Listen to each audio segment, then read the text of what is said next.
So when we teach little kids how to play baseball, when they're first introduced to baseball,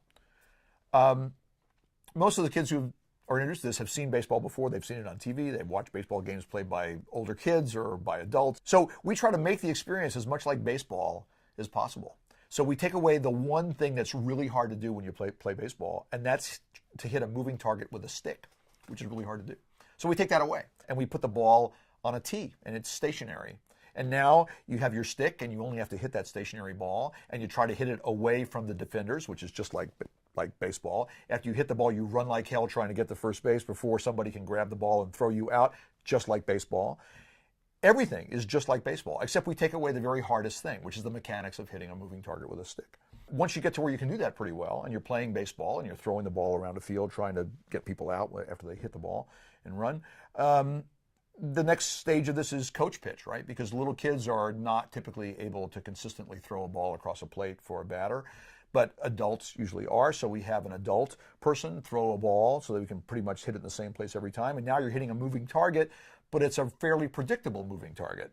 But everything else about baseball is baseball, right? And eventually kids are learning to do that too, and to throw pitches now. And now we can actually introduce some strategy in pitching, and now we're going to try to throw balls in a way that makes it a little more difficult to hit. And eventually somebody's now playing baseball like real people play baseball. But the important thing about that whole experience is that the first experiences are just like baseball, except the hardest thing is gone, right?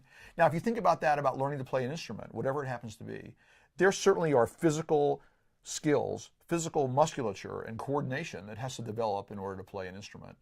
But all of us can imagine melodies that are very limited in their technical demands.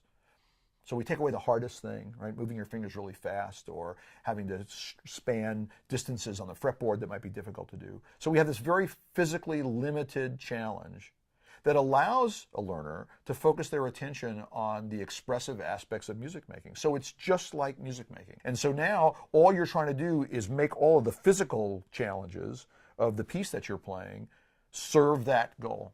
And my argument is, and I think it's a very persuasive argument, is that a kid who has very little physical skills, if they are put in a situation where they're able to use those skills to communicate some idea that they have to a listener, is from the very beginning experiencing what real music making is like. They're playing baseball from the very first time they hold a guitar, even though their skills are very, very limited at the time.